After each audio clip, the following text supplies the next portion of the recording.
Hey YouTubers, I got this VPI Classic turntable from a friend a few years ago, and I had to do a little bit of a restoration on it, and so I learned quite a bit about the turntable, and now I'm going to do a little bit of my annual maintenance on it, and I'm going to walk you through some of the things I did both to restore the turntable and how I currently maintain it. Okay, the first thing you'll notice is that I have an acrylic cover on this VPI Classic.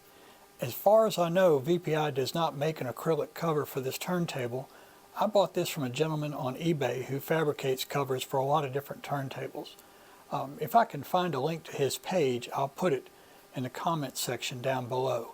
I bought this about 5 years ago, and I'm really pleased with it. It's very well made, well designed, and although technically you could put it on there while you play a record, it's not advisable. A cover like this could just pick up resonances and transfer them to the turntable. And so unless you've got a cat that wants to play with the turntable while you're listening to it, there's just really no reason to have the acrylic cover on while it's being played. So let me go ahead and get that out of the way. Now that I've got the cover off, you'll notice there's no cartridge installed right now. When I bought this turntable, it came with a Shelter 501 cartridge, and that cartridge has seen a lot of use. Neither the original owner of the turntable nor I know how many hours in total. And so I decided to go ahead and send that off and have it retipped. And so while that's gone, it's a good time for me to go ahead and do my annual maintenance. Now, when I got this turntable, the fellow who owned it previously lives in a Victorian home, and it's a little damp in the room where he had it set up. And so this aluminum platter was very dull and had a good bit of oxidation on it. So when I got this, the first thing I did was buy a new belt, because the old belt had been on there several years. I also changed out the original turntable mat for this leather one. I find that the leather mats tend to have a lot less static than cork or rubber or any other acrylic or any other material I've tried. So I really recommend the leather mats. I got this one off Amazon for about 30 bucks. Now, originally this was very badly oxidized, and I used this metal polish and went through about 20 or 30 paper towels and polished the whole platter until it was an acceptable sheen. You can see here on the top, that's as far as I went with it, was just using this Noxon polish. To get a little bit higher sheen on the edges, I used an automotive paint polish around the edges to get it nice and slick. It's very important, don't use anything with wax in it. You don't want to make this slippery, and you don't want anything to build up on the belt. But I did use an automotive polish to get this to a nice shine. Now the platter weighs about 20 pounds, and because of the lubricant that's on the bearing underneath, there's a lot of suction, so it's difficult to lift the platter off. But just get your fingers under it on opposite sides and lift, and there you go. So you see this is steel underneath and aluminum, and like I say, it weighs about 20 pounds.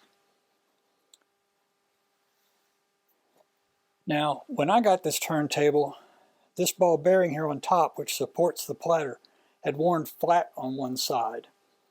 This is the bearing that was on the turntable when I first got it. Can you see that circle on the bearing? That's where the platter wore a flat spot on the bearing. So the first thing I had to do was replace this bearing. Okay, here's the bearing that was originally installed in the turntable, and you can see it's just about 8 millimeter. And VPI uses a steel bearing, and there's some debate on the forums about whether you should replace the steel bearing with a ceramic bearing or whether it's better to retain the steel bearing. Now, I bought one of each from Boca Bearing, and they're on Amazon, so you can look them up. And this is a ceramic bearing, which I never installed. The reason I didn't is the place where the bearing rests inside the platter. don't know if you can see down in that tube, but you see that little dot in the center? That's where there's a little bit of wear on this plate that's inside the platter. Now, a steel bearing wears down and you can replace it. A ceramic bearing is harder than that piece that's inside the platter, and it will wear the inside of the platter rather than the ceramic bearing itself wearing. And I'd rather have the wear take place on the ball bearing because they're fairly easy to replace. From the factory, these bearings are glued in place with a dot of super glue, and it sits in a little cup here. And the reason it's glued in place is you don't want the bearing to rotate. It should sit still, and the platter should rotate on the stationary bearing. Now, to get one out of here, all you do is take a small torch. I've used one that uses a cigarette lighter as a fuel source, and you heat this bearing up, and as you're heating it, you'll see a little whiff of smoke come off of it, and that's when the super glue burns up. Once that happens, you can just grab a pair of pliers and pop this right out. And get in here and clean out the socket a little bit, get your new bearing ready, put a minuscule drop of super glue down in the socket, press your bearing in, you're done. It's easy to replace. This one's been on here about 5 years, and I don't see any sign of wear. So obviously the first owner of this turntable used it a lot more than I did. So I've already taken the platter off, and I've cleaned all the residual lubricant off of here. Now I'm going to remove the tone arm. Undo the latch, hold the tone arm, lift up on this connector at the back of the turntable. Now these wires are very fragile. Don't bend this or kink it. And then you lift up. The tone arm's quite heavy. It probably weighs a pound or two.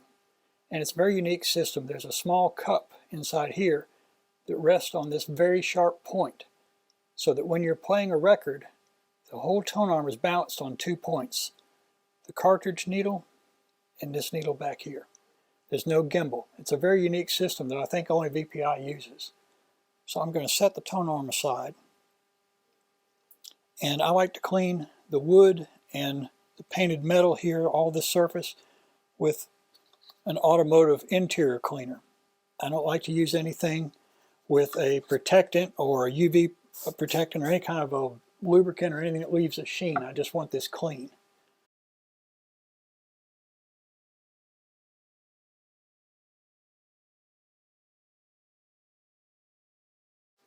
Now we're going to start lubricating things and putting them back together.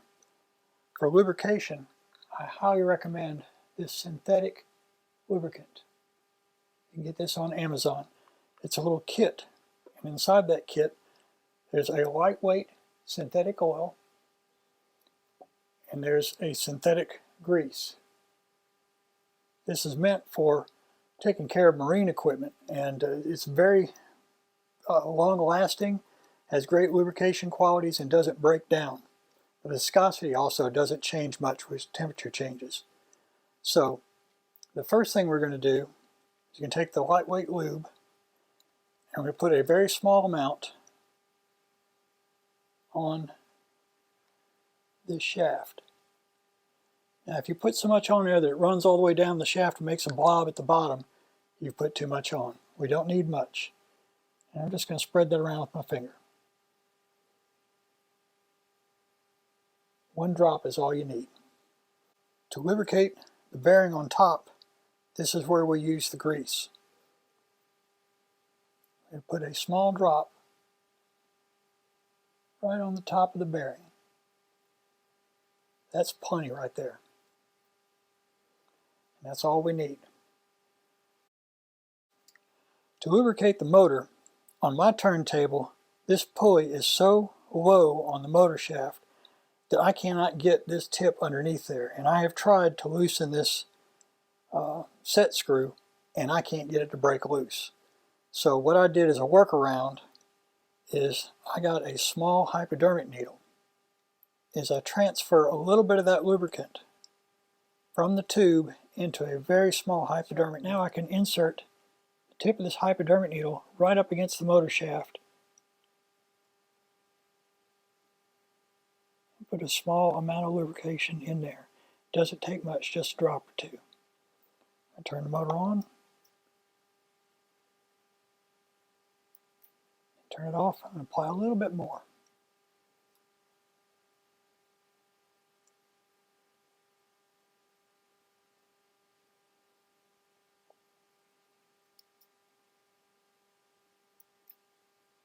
If you haven't lubricated the motor in a long time, when you first lubricate it, it may be very noisy at first. That's completely normal. I had that concern, and I called VPI and they said just run your motor without the belt for a couple hours. And I did, and it quieted right up. So if yours gets noisy after lubricating it, don't be concerned. It just means you're overdue for lubricating it. I intentionally did not clean the platter. The reason I didn't is because I'm going to have to handle it a lot to get it back on there, and I'm just going to get fingerprints on it anyway, so I do that part last. Now, with the shaft being lubricated, once you drop this in place, it's going to be very difficult to remove it again, because it's going to have, in addition to the 20 pounds of weight, you're going to have a lot of suction. So be sure you're ready to put this on there, because it's going to be difficult to remove if you change your mind.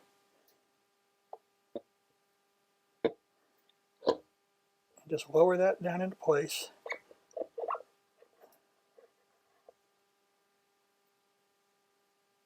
Give it a spin, make sure everything's turning freely.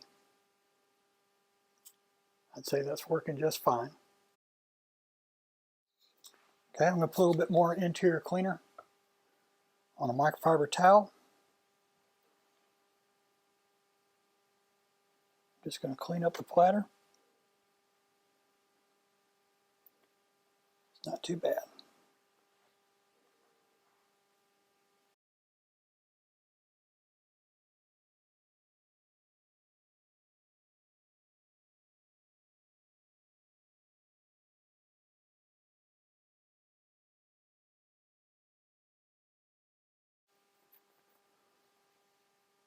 Replace the slip mat.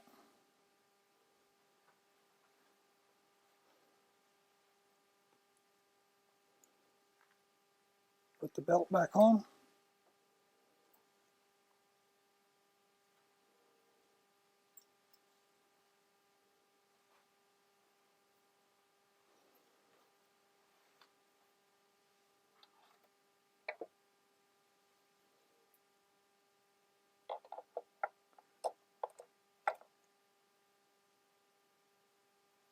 Place the tone on.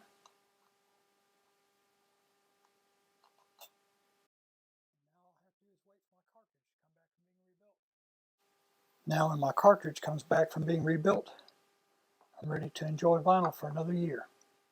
I hope you find this helpful. Please like and subscribe if you did.